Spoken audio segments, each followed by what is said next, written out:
folks. Welcome to this second Sidelight episode of the Narratives in Philosophy podcast. Rest in peace, PPPP. Today we want to talk to you about a few things. Problem of evil.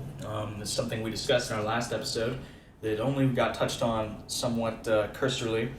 We also want to talk about the education system and freedom, what it might mean, responsibilities that might come with it, and various other topics that may happen to show themselves to us as we go. Who knows? Through the sidelights. Yeah. So last week, I feel like we started to go into the problem of evil. We didn't necessarily go very far by, I guess, my standard. But anyway, so we wanted to maybe talk a little bit more about that, clean that up a bit as a concept, philosophically, of course. As far as the teaching, you're a teacher? I am a teacher, and we've kind of touched on the education system slightly, but before I talk about that, what is this amazing concoction that you have for us? Roughly, I've made short lattes, which is a term I think I came up with. They're about the size of a cortado, maybe 1 ounce bigger, but they're flavored typically with a nut-based sweetener, like a hazelnut or a vanilla nut, or there's various sorts. But yeah, it's do enjoy. We're recording in that is exceptional. The AM today, so I just had that. That is just, that is good. Yeah, the strength of this drink, I mean, like I said, it's not like that inventive, but it's one of my favorites. Peel the skin back from your eyes like a big black cup of coffee. It's one of my favorites because it is a milk-based drink, but it really highlights the espresso flavor while not giving up anything that you get from a latte. So it's this lovely... It's exceptional, but there's one thing that's missing. Can you guess what it might be? No, I have no idea. Whiskey. Oh, dear. Well, welcome to 11 a.m. drinking whiskey in our coffee. Kidding. That is not what we're doing. This is an excellent beverage. There is nothing missing. This is exceptional. Well, to Jacob's point, the educational system is a place I've worked for about 3 years now, and I have an interesting perspective on the educational system because I was homeschooled. And whenever you hear homeschooling, you probably hear an image in your mind of some very strange things. But homeschooling in the United States over the past 10 to 20 years, it's a bit more in-depth than that. Yes, there's definitely some privilege inherent in homeschooling because you have to have one parent typically who's able to stay home full-time. So if you're caught in the two-income trap, as some people are fond of saying, it's going to be very difficult to do that. So it's very rare to be homeschooled, but it kind of harkens back to almost a classical education because the student has freedom typically, although there's many variants. That's the thing, there's a lot of different emphasis. Many variants in homeschooling, right. But typically it's a good general rule that the student gets freedom to study what they want to study. They get freedom to take classes at the community college in town. And they get freedom to work on various other skills that they might learn from their father, such as working on the house. If your father was present, which I know mine was present to some extent, but he was also very busy. But I think Jacob might have had more opportunity to learn from his dad than I did. And then you get to take cooking from your mother. So in addition to learning all of these basic science, math, and English skills that are emphasized so heavily, you're learning practicality. Yeah, homeschooling tends to emphasize living life in addition to being educated. Yeah. So it's just this whole different segment. I mean, there might be classes on those, quote-unquote practical skills in normal schools, but as far as homeschooling is concerned, it's way more likely that a homeschooler is going to be cooking, 2-3 nights a week even for the whole family and, really learning those sort of things. Or in my case, fixing cars, building houses, drilling wells. Manly man. Clearing land. I mean, the list goes on building and on. Bunkers. Yeah. So. Yeah, and anyways, go on. That's just, one aspect of it because it goes deeper than that. I love the thing Jacob said, living life. That's something that, to me, is a lost art. There's your book title, Jacob. The Lost Art of Living Life. Put that in the self-help section of Barnes & Noble. Yeah. But why is that a lost art? Or why would we even refer to it as that? Is something that the education system has me thinking about. And the sad thing is you almost have to look at the negative before you can see the positive. When I see all of these students who the only thing on their mind is college, they don't really seem to have a roadmap for anything after that. They don't have a roadmap for what it's going to look like when their aging parent lies dying in a hospital. They don't have a roadmap for meeting and wooing a spouse. They don't have a roadmap for all of these things that are deep, the intangible. So that's one thing that we're going to talk about today. We also have on the title, you might have noticed, something called freedom responsibility. The connotation of that is that responsibility comes with freedom. Which is a well-accepted, well-established, like many historic statements have been made on this. Yeah, and I really would like to talk about that because it seems apropos to our current events. All right. And we may or may not touch on that deeply. It might be a very, very sundry sidelight, but it is somewhat connected to the education system because supposedly the education system teaches one to have this responsibility, to know how to take responsibility for their citizenship. But I think we'll get there. Yeah, where do you get that from? Why is that a supposedly? Well, we were reading, for those of you who don't know, this month we're reading John Dewey's Individualism Old and New. And something he says about the education system still holds true. The problem we have is that we're only teaching people how to be workers. Yeah. We're teaching people how to be laborers, money earners, consumers in an economic system. Right. Well, when you teach someone to do that, all they know how to take responsibility for is earning money. That's not the only aspect of freedom, economic freedom. Now, we will get into the weeds today that perhaps the only heuristic we have for defining any sort of freedom is a financial one. Maybe that's the best quantification we have, but there's a lot to unpack there. Yeah. I have one question for you, though. All right. Probably more than one, on the problem of evil. I'm ready. Why? Not really. I'm not ready.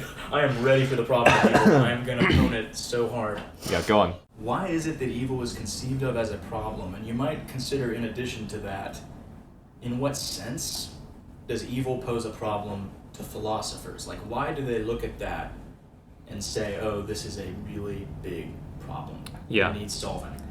It's a problem in the sense that it prevents people from accepting a belief in a deity.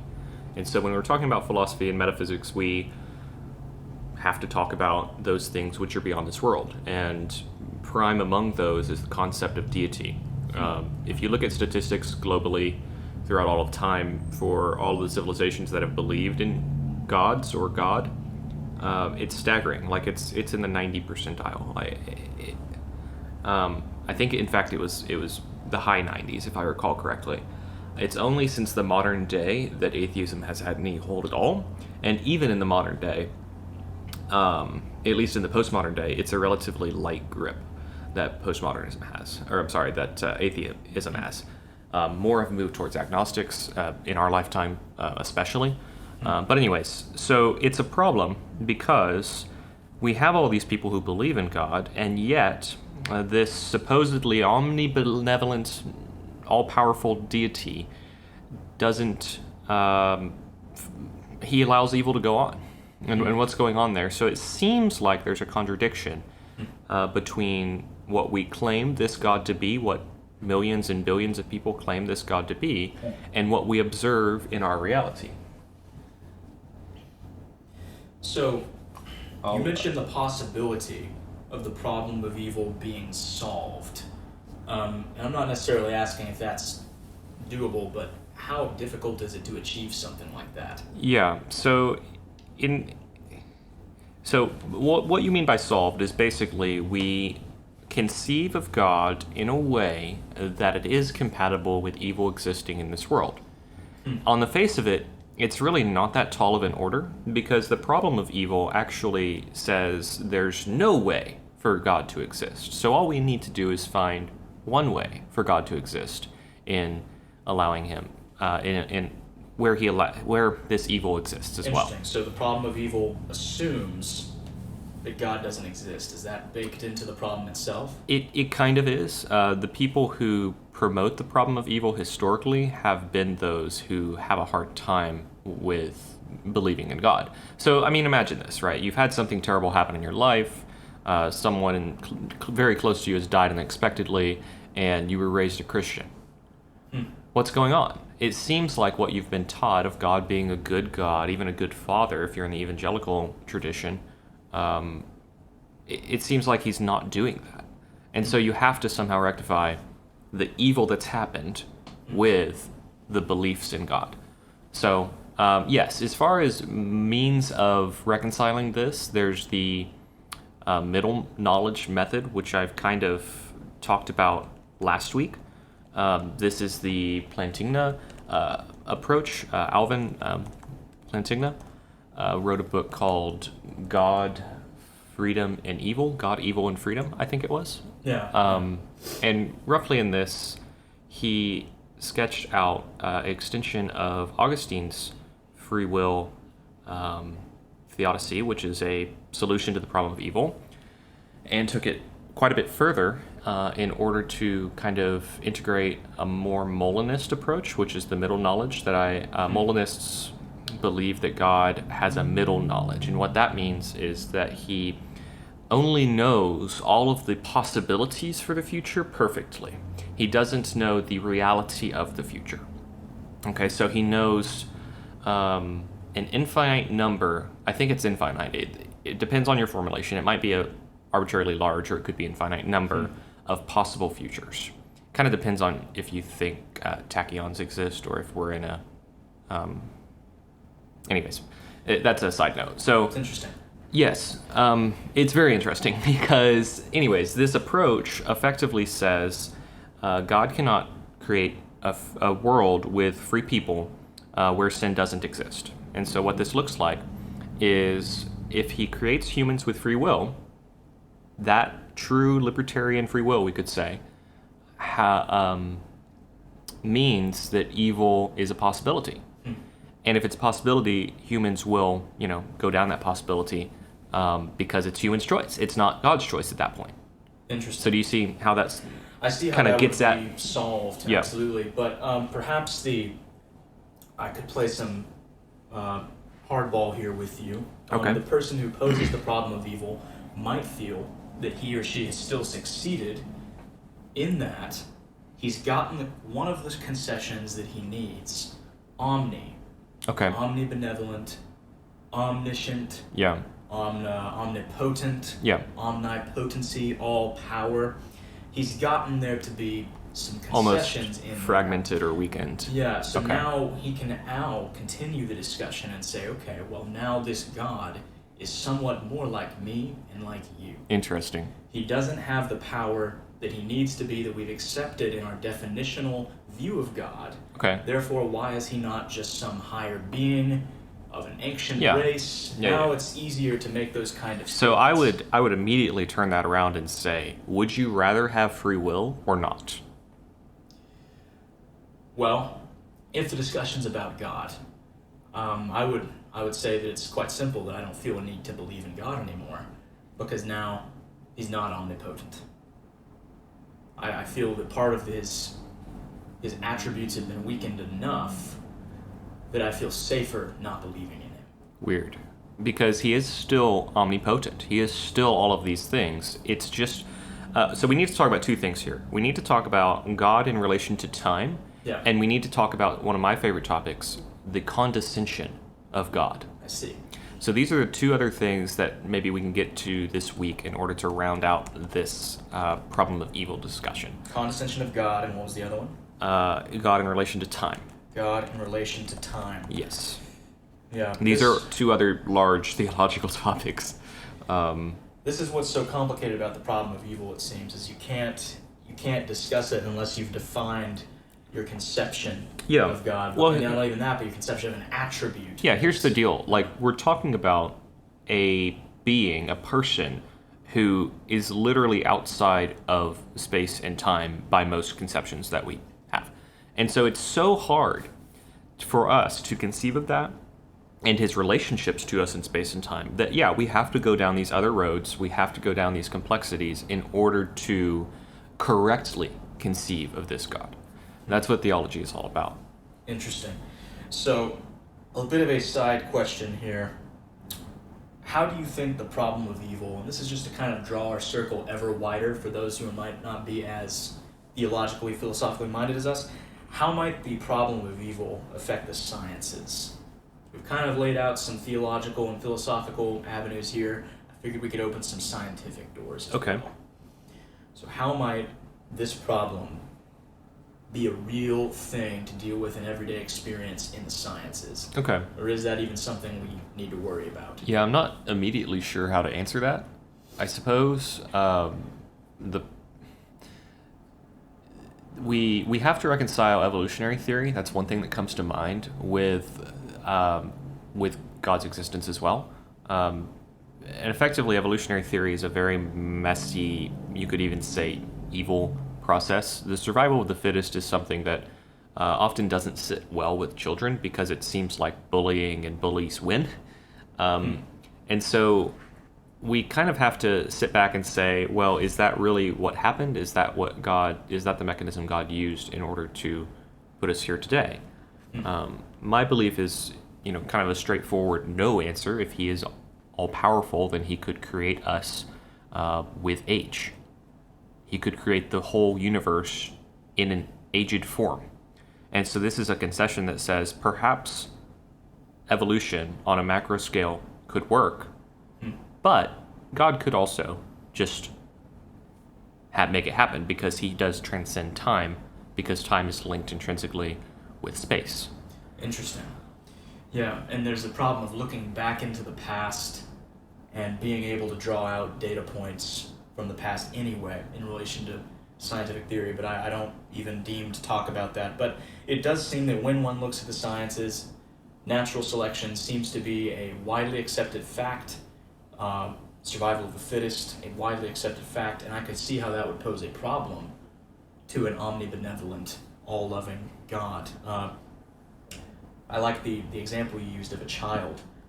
So then that brings us back around to square one. We have all of these avenues through which the problem of evil affects us, theologically, metaphysically, philosophically, scientifically. How in the world would we walk down these avenues to solve this? Yeah, it's tricky because, like we talked about the first few weeks, what we can know is shaky. And this gets even more shaky when it comes to the things that are outside of this world. We talked about knowledge acquisition. We talked about the sciences and the methods that we use in order to gain knowledge. And it's all extremely shaky and extremely tricky, like we pointed out the first few weeks of this podcast. Oh, yeah, absolutely. So you're right on point by saying, how in the world can we do this? Because really, in a perfect sense, I don't think we can. I don't think there is an absolute path. I don't think that we have a true logical chain to get to God, except perhaps some of the arguments we did last week. They'll get us close. But we can never as far really as the attributes are concerned, get all the way there. I don't think so. I've tried actually quite a bit. I started to write on the topic, and it's something that many people have tried. Syllogistic path. Yeah, syllogistic paths. There's natural theology is generally a related field to this, where you try and understand God through natural means rather than what we would call divine inspiration or any other revelation. So a question about one of the three things you mentioned, and for the audience, that's the middle knowledge method, the condescension of God, and God in relation to time. Regarding the middle knowledge method, how does a theologian open up this new category? Things of middle knowledge? Of middle knowledge, because, we have categories that have somewhat been defined for us. How do we open up this category? Yeah. I'm not sure the origins of it. I remember learning about the origins. However, I don't remember the details or why it was necessary. I know it was kind of a counter to some Augustinian thought, roughly, it's in order to solve the problem of free will. Yeah. So Augustine kind of held to the free will approach, but he didn't really define how it worked. He's like, we have free will. It seems obvious. I mean, I'm able to pick up this coffee cup right now. It seems like we do, and so that's nice. And maybe it just seems like we do, and it's actually deterministic. Okay, I can take that as well. And so the Molinists, these who invented the middle knowledge method, effectively, I guess, drew out a philosophical scheme wherein God really did allow us free will. And what it denigrated, in my opinion, I think it's real denigration, is God's knowledge of the future. And so I kind of roughly sketched out earlier. I'll go through it again in a little bit more detail. They actually would claim it doesn't really denigrate God's omnipotence or omnipotence, full knowledge. So they would actually claim it doesn't, which I'm more sympathetic to than I was 6 months ago. Interesting. What brought you there? A lot of it was the problem of evil. I'm really admitting that. Getting your mind around how much of a problem it actually is. Yeah, and listening to old, we'll say, elders, very, very wise men discuss it, was also somewhat convincing. There's certainly people on all sides of the conversation here. Yeah. I come from a very deterministic background as far as do I. Philosophy, as far as theology is concerned. The Calvinist tradition tends to lean that way. Although, if you actually examine the 5 points that have been codified, none of them are strictly deterministic. So it's kind of interesting. Yeah, I remember my preacher always used to say he was a 3.7 Calvinist, which, Was that an arbitrary number, or? It was an arbitrary number, but he always said that he didn't feel comfortable in puristic terms. He thought that the right way was somewhere between any of our conceptions of the right way. Yeah, that kind of goes back to the middle road we talked about. Yeah. So God has this middle knowledge. God has this middle knowledge where he can see all of the future possibilities, but he chooses to not decree what will happen with those middle possibilities. That's fairly close. Here? Yeah. Okay. So this is why we need to talk about the condescension of God, which is a major topic in theology from my perspective. One of the most obvious condescension is God became flesh. So in the biblical tradition, Jesus, who is God, one of three persons in the Trinity of God, literally became human for a time in order to redeem creation from the punishment of sin coming from God the Father. So, God can choose, in the case of Jesus here, to forego certain parts of himself, i.e., in this case, his omnipotence, his omnipresence, all of those attributes we consider to be eternal. So in a sense, he's so powerful that he can almost choose to tie an arm behind his back if he wants to. Effectively, yeah. Okay, this is good. In the case of Jesus, right? Yeah. And I don't have to argue for this very hard, because any Christian across the table from me pretty much says, oh yeah, obviously that's what happened with Jesus. The thing is, if he's so powerful, he has to be powerful enough to set aside power. I can understand the interest in this middle approach and this condescension issue, because it's like. So let me just take it out a little bit further. Go ahead, please. Because you're definitely on the right road here, but let me just tie the knot here. Basically, what a Molinist would say is that in relation to time, God, and this is only in relation to time, he's always himself outside of time, full Trinity, full deity. People even say that Christ, Jesus, never stopped existing with that Trinity outside of time. It's only in relation to time that he actually condescends. So this is really tricky. This is why we have to get into the relation of time. Interesting. But anyways, in relation to time, a Molinist would say that God does not choose, we could even go that far, to understand what happens in the future. So a Molinist might even go further and say he doesn't have the ability to, because he's created autonomous beings.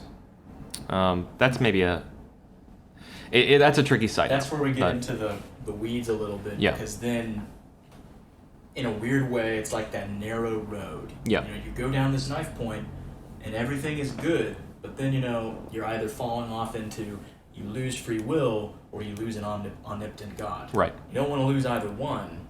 I like the approach of him choosing to tie his arms behind his back. Yeah. Decided to make things more interesting for himself. I think that's apropos to creation in general. Like, why does God need creation? Why does God need a finite space and time in order to fulfill his goals? Like, what's going on here? And in relation to that, it's obvious that he has to condescend in order to interact with it, because all of space and time could not contain him in any way, at all, whatsoever. And so any interaction with space and time is a condescension. It just has to be.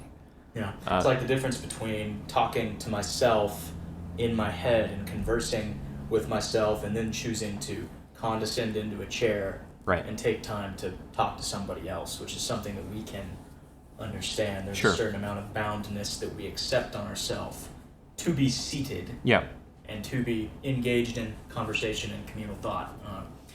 That's very interesting. So I can see how this would solve the problem of evil. Good.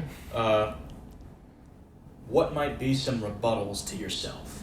If you were to ask to rebut yourself, how would you do that? I think the main one comes from other Christians who really don't like Molinism. And there's a big group of them who absolutely reject it, face value, just no. God could not possibly not know the future. It goes back to the definitional discussion of omnipotence. I mean, you either believe that God is literally all-powerful and powerful enough to choose to limit his power, or you believe that he's not powerful enough to limit himself. And thus the Molinists say we actually have a more powerful God because he can limit himself in relation to time. Yeah. See why Molinism is convincing? I can see. I also see the knife point that I don't want to fall off on either edge. Yeah. I think that, See, the condescension bit is actually what really has hooked me in, because when I make the statement, God has to condescend to interact with a finite realm, then it's like, okay, in what ways must he condescend? And it's like, well, one of those ways that he must condescend is in the relation to free will. He can't know the future. And so it's his choice from the very beginning of creation to make the finite realm, to condescend to do so, mind you. And then it's a very good thing when he makes humans with free will, and he condescends even more. God is an extremely humble God, okay? Absolutely. To do this with his creation. In the Christian conception, we see he's proud, we see he's mighty, all of these things, but we also see his insane humility when it comes to Christ, when it comes to condescending to our finite realm. So this is all well and good. All of this process of thought that you've walked me through, it sits well with me. I can respond well to it and agree with it. Now I'm going to put on a different hat here for a second. I'm going to put on the hat of a guy who, is maybe in college and picked up Calvin's Institutes last week. Okay. And, just got done reading Romans for the first time. Nice. So, first conception of Romans 1, if we just want to summarize the first chapter, there's a creation, the creation falls away, the eternal attributes are eternally seen, but they choose to worship the attributes and not God. You get to Romans 2 and 3. Everybody is under this sin, not just, one group, Jew and Gentile are under it. Get to Romans 4 and 5, we have the propitiatory death and atonement of Christ. Romans 6 and 7, my experience doesn't line up with the fact that I'm supposedly saved, but it's still the way it is. It's still true, yeah. Consider yourself dead to sin. You get into Romans 8, what an amazing thing, beautiful, yay. Paul has a little party. Then we get to Romans 9. Okay. And this is where some problems get run into, because even though I can agree with the logic of all of this, we still have little humdingers that we have to work out here. So, Romans 9, verses 13, and I'm just going to read a little bit here. As it is written, Jacob, this is God speaking, Jacob have I loved, but Esau have I hated. And in context here, he's talking about why is it that the Israelite nation who is supposedly chosen isn't saved. Yeah. And then he says something to the effect of, not all who are Israel are of Israel. And he goes on, what shall we say then? Is there unrighteousness with God? God forbid. For he saith to Moses, I will have mercy on whom I will have mercy, and I will have compassion on whom I will have compassion. So then, it is not of him that willeth, nor of him that runneth, but of the God that showeth mercy. For the scripture saith unto Pharaoh, this is referring back to the guy who said no to Moses so many times, and God says here, quote, even for this same purpose have I raised thee up, that I might show my power in thee, and that my name might be declared throughout all the earth. Therefore hath he mercy on whom he will have mercy, and whom he will he hardeneth. Thou wilt say then unto me, why doth he yet find fault? For who hath resisted his will? Nay, but, O man, who art thou that repliest against God? Shall the thing formed say to him that formed it, why hast thou made me thus? Hath not the potter power over the clay, of the same lump to make one vessel unto honor, and another unto dishonor? What if God, willing to show his wrath, and to make his power known, endured with much longsuffering the vessels of wrath fitted to destruction, and that he might make known the riches of his glory on the vessels of mercy which he had before prepared unto glory? Even us, whom he hath called, not of the Jews only, but also of the Gentiles. And this is the thing, this is the last barrier in my mind, because in context here, he's not talking about national benefits for the kingdom of Israel. He's not talking about merely physical benefits. There is a finality and a conception of the God spoken of here, that he has some sort of ability, past, present, and future.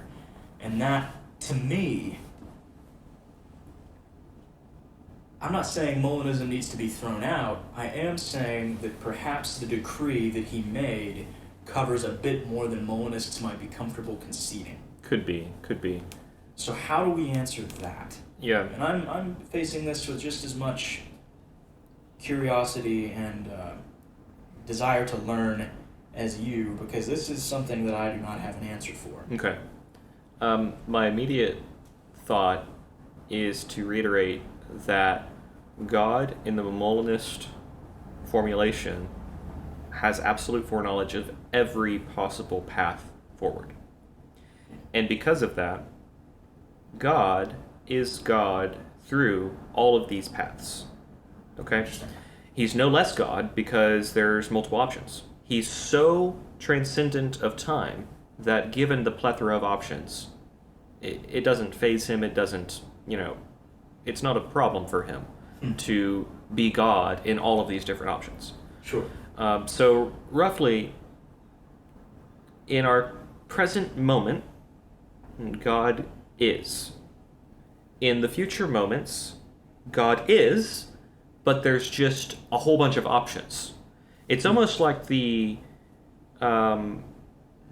physics formulation of infinite worlds. Like there's all these potential options. Interesting. And we don't necessarily actualize all of them. We certainly don't. We only actualize one of them. And God is condescendent in not knowing, not choosing, not for, predestining one of these routes. So he might not do that to some extent, but then in this passage we learn that he perhaps does predestine people. What I think... Things might not be predestined purely, but I think salvation. I think this is compatible with the Calvinist view, with that what you've just said, of God predestining people to salvation. When we look at that, roughly, people predestined to salvation don't have a choice in it. It doesn't matter how sinful they are in their whole life. I'll just say that again. It literally doesn't matter how sinful people are. If they're predestined for salvation, they will be saved. And so God, in his condescension to us, through his Holy Spirit in this case, will bring us to salvation.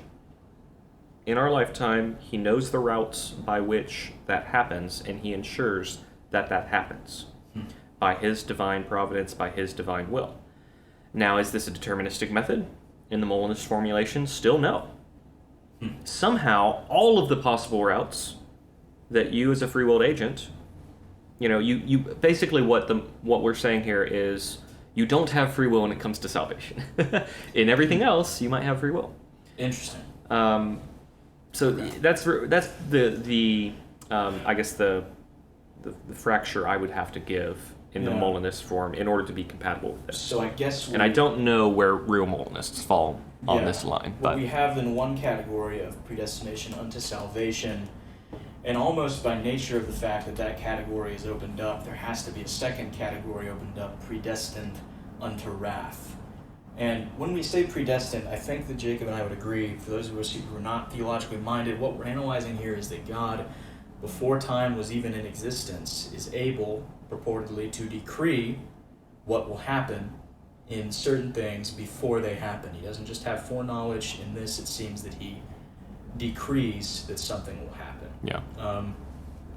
So, I know that historically, and if you don't mind, I'm going to talk how this has been a struggle for me. Absolutely. Historically, the Molinist viewpoint, now that I've had you explain it, has actually been the way I have conceived of this and gotten around it in my everyday life, because it's easy to do something here, folks, called hyper-Calvinism, where then basically everything you do doesn't matter, because you make the assumption that because I'm predestined for either destruction or good things in the afterlife, nothing I do matters. That is not something that I don't think the passage teaches. It's that knife point yet again. So the way I would explain it, that I think is probably a Molinist viewpoint, is that man cannot help that he is bound within time. So because he's bound within time, he's also answerable for his actions. Mm-hmm. He's also condemnable for his actions. This is extremely important to point out, because it's not like salvation is the only thing that man, can't choose. Man can't just choose to become God. Man can't choose to transcend space and time.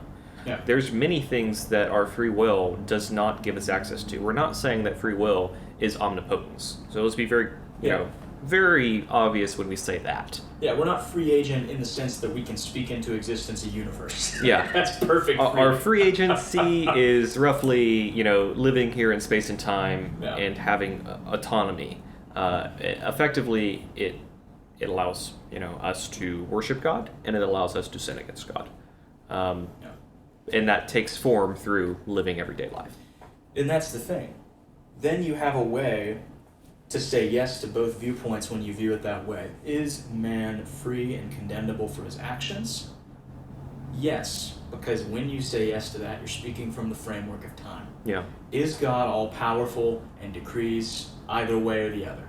Yes. So it's an interesting thing that, it's almost as if science has helped us give this, because we have this idea now that time can be separable as a concept from our everyday experience. We have a conception of it, and space is also something that we have a conception of. I'm moving my hand through space. We have a conception of this, but it's not just a univocal thing. It's just a part of our consciousness. Right. It's separate from us to some extent. So because of that, we have to admit both sides of the argument here to be true at the same time. And that's something that I never have been able to get my super hyper-Calvinist buddies to admit. When they get annoyed when I say, yes, man has free agency and can be condemned for his actions, but yes, God has the ability to choose. Yeah. Like, no, man does not have free will. I'm like, well, what? You haven't defined free will yet. You haven't defined what judgment is. There's so many things you haven't defined, and God is still good in this, because it is not a bad statement to say men can choose. Yeah. Women can choose. We need that in order to fulfill God's purposes. Just to be really explicit here, one of the verses you were just reading was saying, for God's glory, for his eternal purposes, for his divine power. So in order for that to be achieved, it seems logical that we have to be autonomous beings. It just seems that way. And I don't know how else to formulate humanity without being autonomous, without being libertarian free will agents. So, and that makes a lot of sense to me, and I'm a lot more comfortable with this, because we've walked down a knife path here, folks, where we've not lost the omni-ness of God.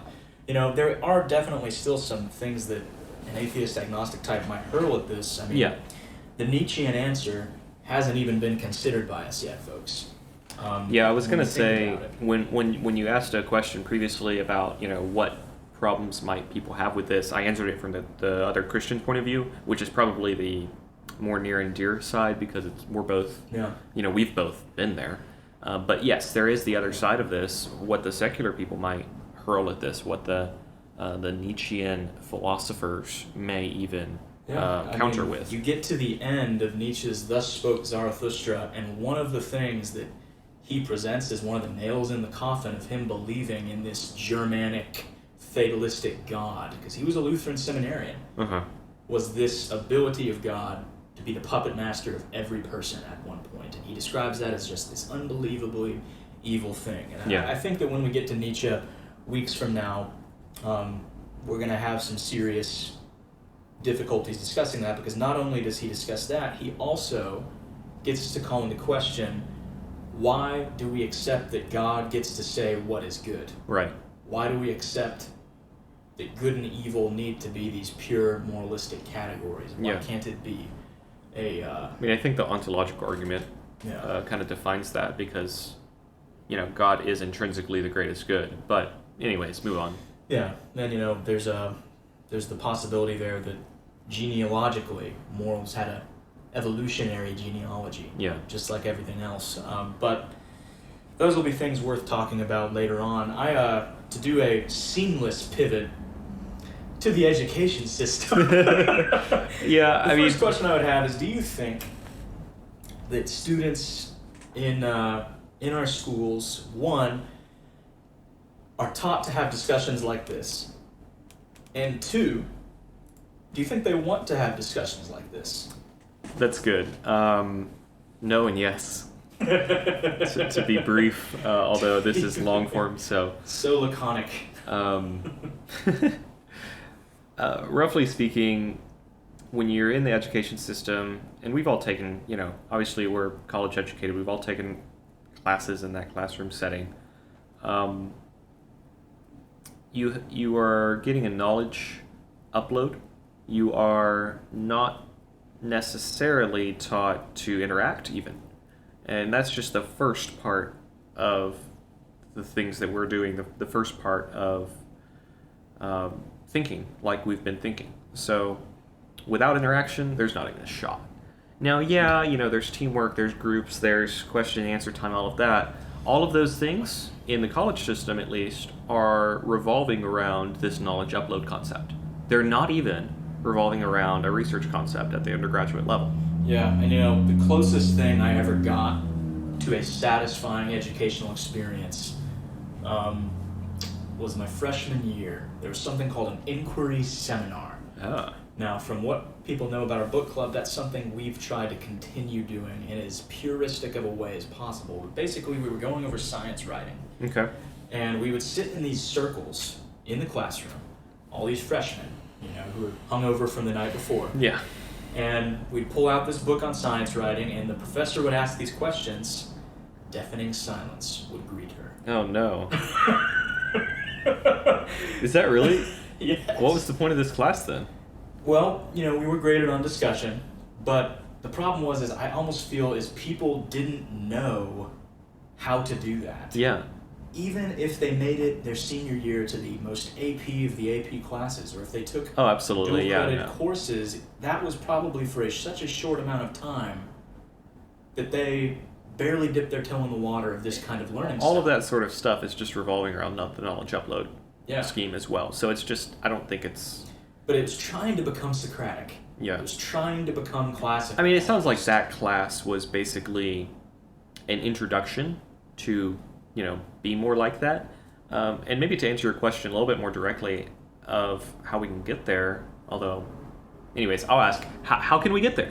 Yeah, that's the thing. I mean, when we think about the education system right now, anybody who's gone through it, and all of us have been affected by it to some extent, whether we went to community college, whether we went to public high school, private high school, there's this understanding, unless you are in the most classical of private schools, that the purpose of it is to pass a test. Yeah. Get a good enough grade so that a university lets you in. Why do that? So you can get a degree. Why get a degree? so you can become a functioning member of society. How do we define a functioning member Well, of society? Somebody who makes money. Money. You have a job and you make money. And you have 2.5 kids. And thereby spend money and, exist. And you continue to propagate. And all of the culture stuff, all the civilization stuff, that is left to be given to you through whatever means you choose, through whatever means are effective. Yeah. And it's so interesting because so many of the central questions, such as what we just discussed for almost 30 minutes, that's the kind of stuff that has been dominating human mind and thought for millennia. And so many students don't have even a single perception. We're getting around to answering this question when we're, adults, we've had kids. Like, this is pretty late in life to be struggling with this sort of question that's literally been on the top of humans' minds, on the top of thinkers' efforts for millennia, like you said. Yeah, I mean, even the most, the largest critic against this kind of question, Nietzsche, why did he write his stuff? Because he's considering this question. Yeah. I don't care who you are, but we have a weird middle road that we've created now of people who don't even want to think about it, don't even want to consider it. And see, that could be, but I said they do want to consider it. That's true. And that's the thing. I remember one time I had a philosophical discussion after school with 3 of my students. They sat around the piano. Yeah. And I began asking them questions. And they were very excited by it. See, that's the thing. Whenever you do get into these situations with anyone, really anyone, at least in my experience, they're super engaged. I mean, I had a conversation not too long ago. It barely skimmed on Christianity from my perspective. It was mostly philosophical, and this guy just, he literally thanked me for having the conversation with him. Like, at the end, he was so grateful, and I was, just chilling, talking with him. Yeah. I didn't do anything. I didn't give you a gift, I didn't do anything for you. It was like I gave him a box of chocolates or something. What in the world? Yeah, and that's what we deprive our people of. If I had to delineate it, we deprive it by all of the quantification that's necessary to prove to the state that success has been reached. We deprive them of it by our standard of success. And we deprive them of it in that we interpret the separation of church and state as the separation of thinking humanity for millennia from public school life. No, that's a different formulation than I've heard, but it's a good model. We want to think about these things. It's not teaching a religion to think philosophically about centuries of thought. See, that's the funny thing. In a more conspiratorial world, I would say, yeah, that's the idea. They know that philosophy goes down the road that we've gone down through this podcast. We've spent the last 2 episodes, more than 2 hours now, talking about God. Yeah. Why is that? Because philosophy and metaphysics, like we've been saying, naturally must get to the greatest metaphysical thing. Yeah. And what is that? It's the thing that almost everyone throughout all of history, throughout all civilizations, have believed in this God. So they have a polytheistic pantheon or a great turtle that the world sits on its back of its shell. I mean, there is some infinite thing in the upward course, and that's interesting because you mentioned an idea of the upward movement inherent in this. You see that in Plato's cognitive framework. Everything goes up towards the good. Yeah. If we had to put where our students are today on this Platonic cognitive framework, where are they on that framework? At worst and at best. One of the things you said at the opening, it was episode 3, I think. They've not even ascended 1 level on the cognitive framework.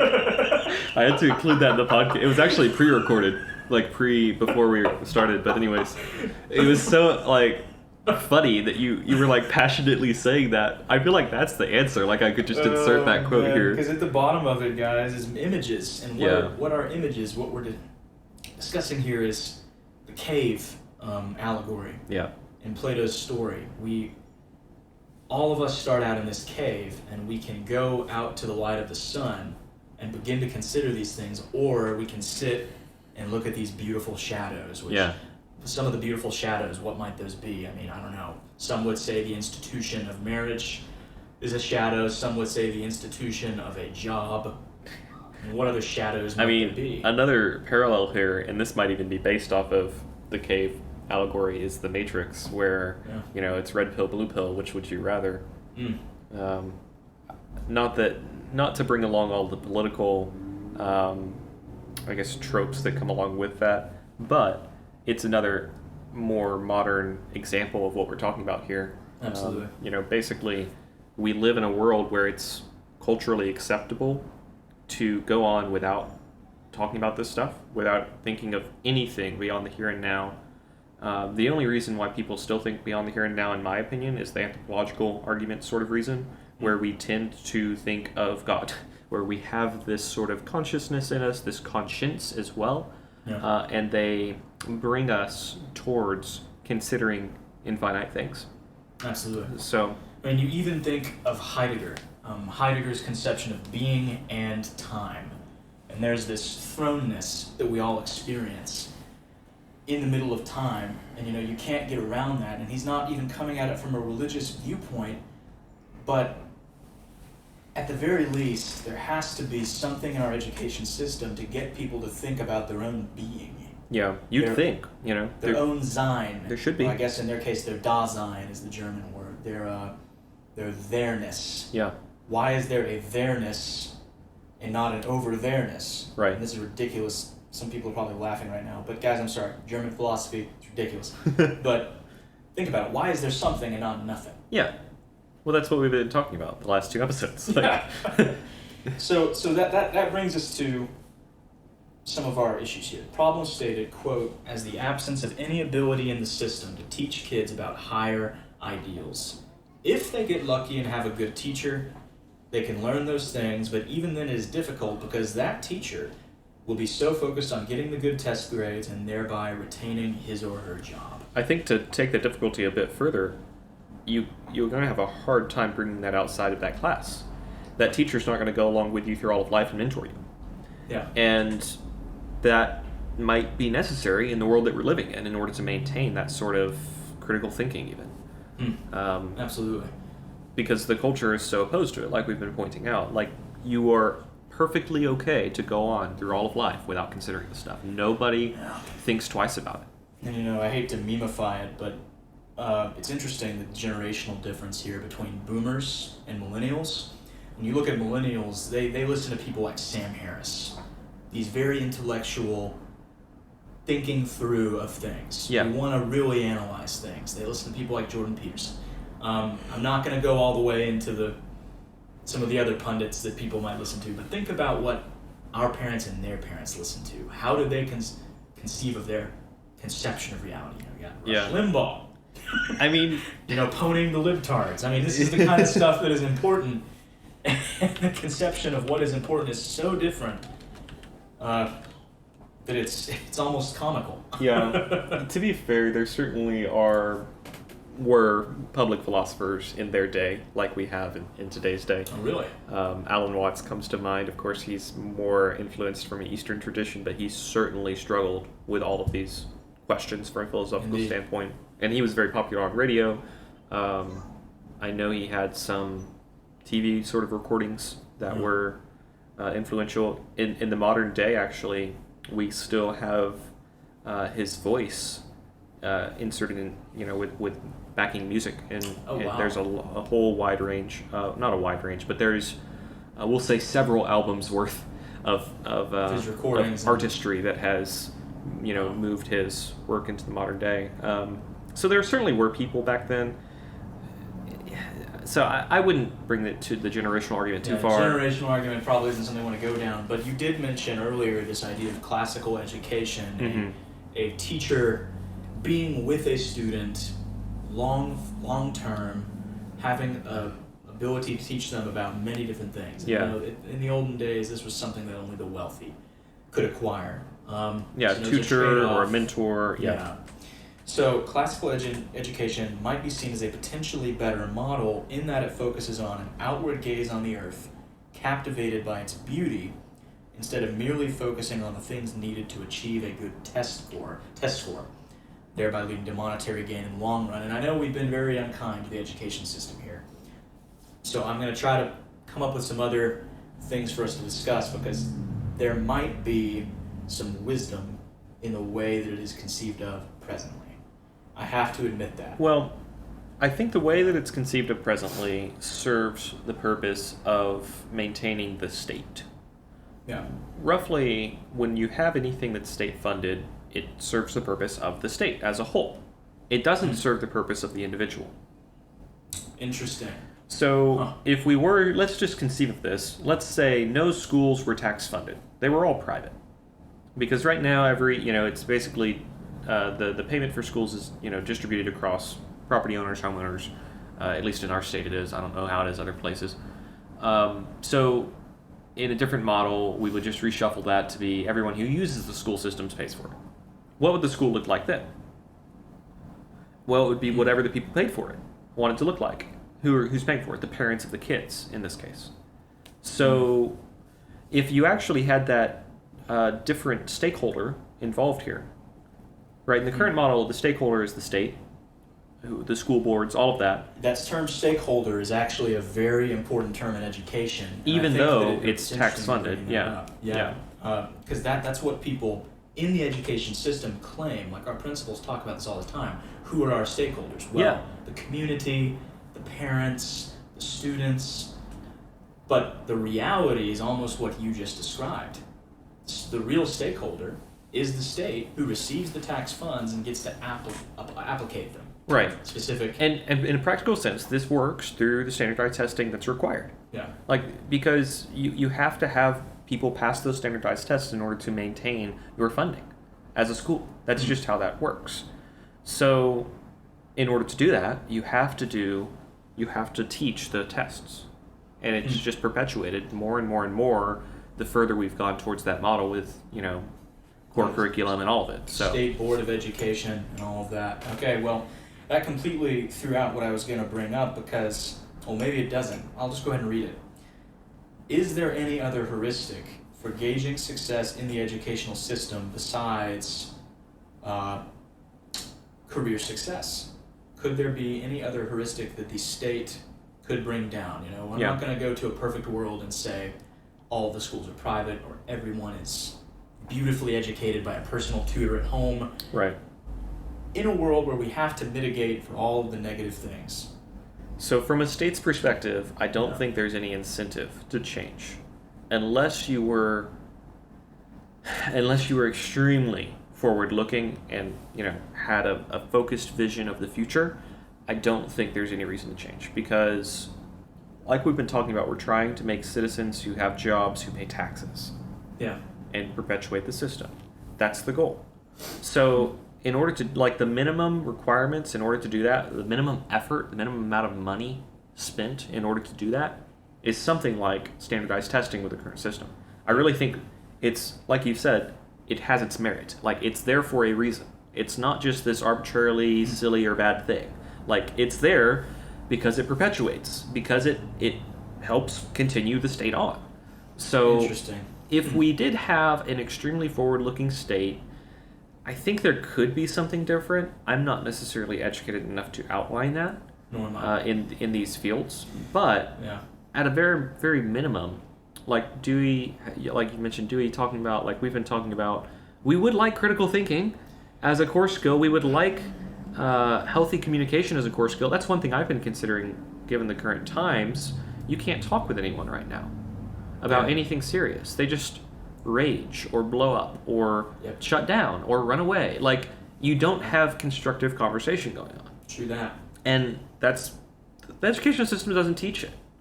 Absolutely. We've taught ourselves that literally through this book club through the last 2 years. Yeah. And through other studies before that, because we've had a lot of effort. This is a sidelight to the sidelight, but that's why I believed at one point that it was so important to repackage the book club, call it Trivium, and bring it to as wide of an audience as possible. In order to bring that skill to more people. This is why I believe that. I thought that was going to be the foundation of a new classical education system. Well, but that's a whole nother sidelight. Hopefully this book club, or this podcast, and the book club recordings will help some people get there. Just some, whoever wants to. Whoever wants to. It's helped us, and nobody can do it but you. In the current climate, it seems, it has to be an individual thing. You have to spend time, and that's hard. It's interesting to me that at the very least we can say critical thinking might be a standard of success. And it's tough to do that when you're literally governed by a bell 8 hours a day, and the right answer is the right answer is the right answer. There's very little openness in this. Some schools are very good at it. I'm not going to write off schools. Different districts are better at that. But I would put something forward to you that critical thinking still might not be enough. Yeah. Oh, I think that's true. There's another thing over that I was just drawing that as baseline. We need to invent a term for right now. A sort of existential awareness, perhaps, or an awareness of one's being. Yeah. Or a captivating consciousness, that they're taught that they are conscious beings. They're not just images. Sometimes what people believe about themselves, I've seen this in my students, they believe the Instagram picture they take of themselves as their self-image more than they do their own consciousness of their existential being.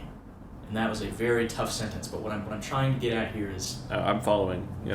Their awareness of their self, their individuality is not defined in any way, so they look for it any way they can, and they get it from social media. They look at the post they wrote, they look at the picture they took of themselves, and what people respond and say about them, and that is their self-perception. Yeah. What comes to mind here is a couple things. Some people have formulated a model where you have become, the you being kind of an ambiguous person, we've become two beings. We've become a digital being and a physical being. Oh, man. And in this model, what people talk about in this model is generally that some people attribute more worth to one being or the other.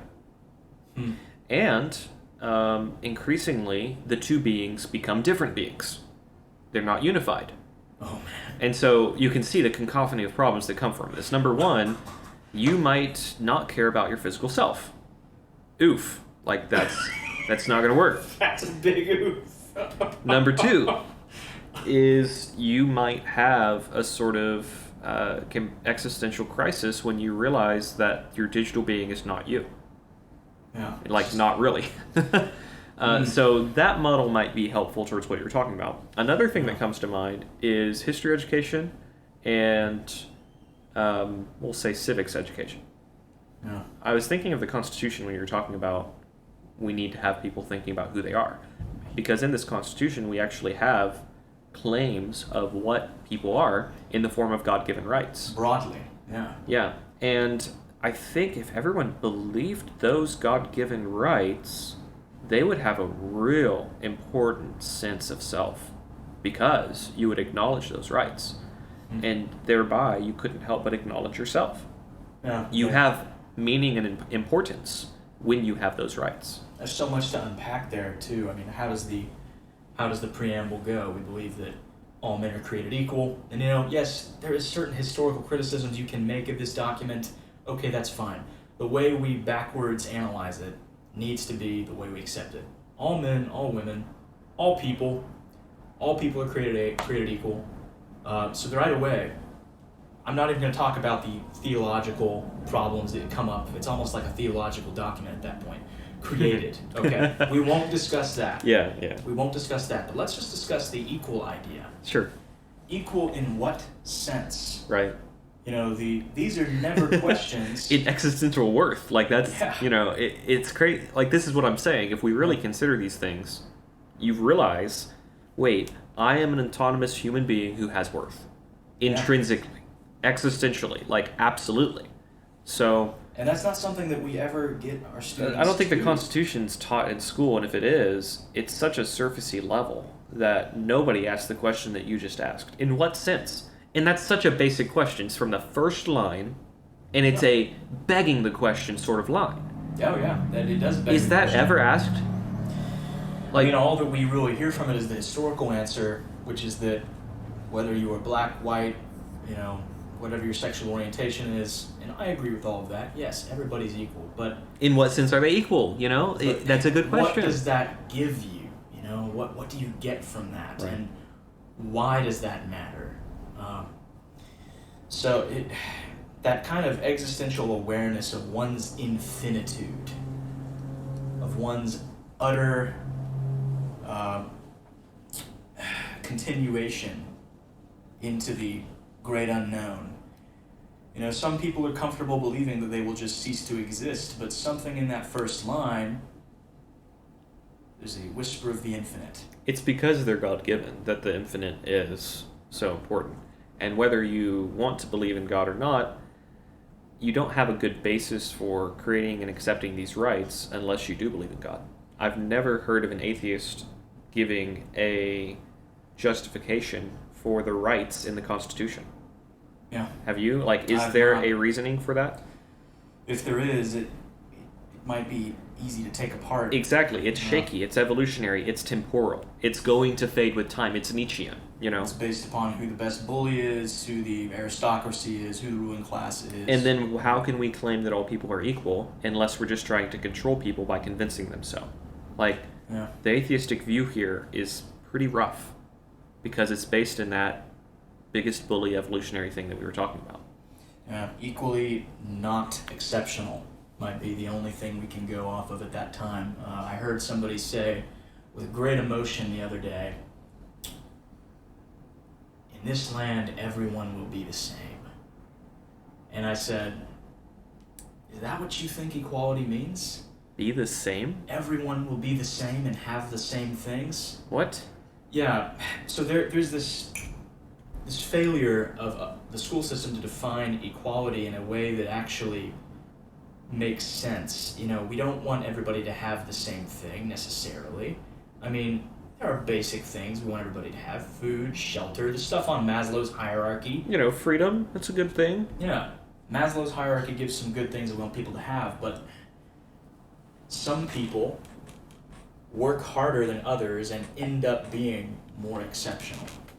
Some people do that. And some people are in circumstances that they're given more than others. Yeah. We have to acknowledge that as well. We do. But do we have the right as the state to then and now we're getting into the weeds. Okay. Focus back in. Well, you did want to talk about current events and stuff that's going on in freedom, so we're there. I'm going to go ahead and talk about our next topic then. And, you know, the educational system might come up again because all of this is somewhat interrelated. Freedom carries with it responsibility. Are we comfortable with that statement?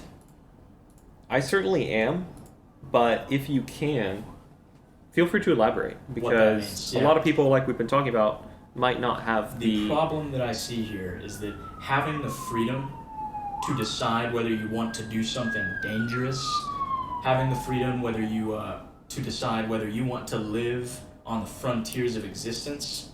You know, the best way I can think of it is the frontier analogy. They had the freedom to go to the dangerous lands where the Native American kingdoms were and where wild animals were and where all of this danger was. And I'm not going to talk about all of the very complex geopolitical, racial issues connected to that. Let's just talk about the individuals. They had freedom. Yeah. And it's been with us so long here in this country that we've almost forgotten the fact that that is a fragile, fragile thing. And I've woken up to this feeling of feeling the preciousness of freedom, but not knowing how to give any justification for freedom. Because I hear in the papers, I read the New York Times often, that there is this nobility in acquiescing and giving away portions of one's freedom for the greater good. So I see this civic responsibility that is preached towards me. I hear it. I acknowledge some of it, but I have difficulty giving away freedoms. I have difficulty doing that. And I think that the problem might be I have not defined what freedom is or defined why it's important to a society wherein we live. So that's the big question. How did we get where we are right now, where curfews have been declared all over the nation? You can't be on certain streets past 7 p.m. Yeah. You know, I broke that curfew. I got out one night on a Friday night and I drove and I saw my city and I saw boarded up windows, darkness on every street, a ghost town. And a policeman followed me out of the city to make sure I left. And I saw that and I said, what happened? How did we get here? So that's my question. How do we get to a place where there are curfews on the streets at ridiculously early child bedtimes, and everyone is willing to get rid of freedom for a promise of safety? It's just very disturbing to me. I have to admit that I'm somewhat disturbed. I mean, really, I would just let that rest and let our listeners ruminate on that. Yeah, I think so. That's, like, I genuinely don't want to comment on it. Like, I really just take some time, think about that. That's why we're there, you know? Yeah, because there's people on both sides of this issue in our generation. You know, my wife, I will admit right up, is a nurse dealing with the COVID issue, and it is a very real issue. But there's also the problem that for millennia, people have been dealing with the diseases and have not chosen to forego the living of life. Yeah, you know, okay, so the place you started in this freedom discussion was the frontier. I think that might have been a confusing place for some people to start on this topic. Sure. But it's super apropos. It's the right place to think about this. Because that's what freedom meant constitutionally. Yeah. That's where we were historically when we were conceiving of freedom. And so just like we might not have good definitions for equality culturally, we don't have good definitions for freedom culturally. Freedom has to be the ability to accept risk. Yeah. What else do you want to be free for? What else are we restricted from that we need this concept of freedom in order to obtain? Yeah. The ability to accept risk. And freedoms are infringed all the time. We're never absolutely free. You're not free to kill yourself. Yeah. Theoretically, it's against the law. It's impossible to, maybe, that's why we have nice padded rooms in certain buildings. So, you're not actually free to accept those risks and go on to eternity and figure out what's there. You're not. Sorry. We live in a society where you can't. There's some societies where you can. You're also not free to infringe on other people's rights. This is sort of a libertarian idea. Yeah. Now, what does it mean to infringe on other people's rights? Because breathing air is actually infringing on other people's ability to breathe air, etc., etc. You have to draw a line somewhere. Yeah. Consuming any finite resource is infringing on other people's ability to consume those resources. So maybe air is not a great example because it can be renewed relatively easily, but, you get my point. You know, I definitely get your point. There are resources and there are a limited amount of certain resources. Yeah. So you can't be an absolute libertarian. It's not philosophically sound. However, where you draw the line on freedom, it is hard. And so that's why we have the civilization that we have today, where we have infringed, the cities especially, have infringed upon their inhabitants' freedoms. You're still free to move out of the city, I suppose, except monetarily you're probably not. You're in the city for a reason. Absolutely. That's why urbanization has been such a massive thing globally, especially over the last century.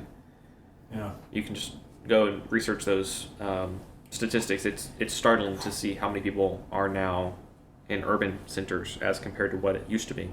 So folks, what you might be getting from this is that we have been studying for over 2 years, and we have only just now been able to ask these questions that theoretically should affect every aspect of our daily lives in our country. Equality, freedom under the law, and there are probably a million topics that just got brought up in the past 20 minutes because ultimately we've only just now been able to conceive of how difficult of questions these are. Yeah. And effectively, how important they are. One of the things we're pointing out here is how poorly equipped we are as highly educated individuals to even approach these questions. And to me, this is just highlighting the dangers of the populace trying to address these questions. Not to say they shouldn't, but to say we can't.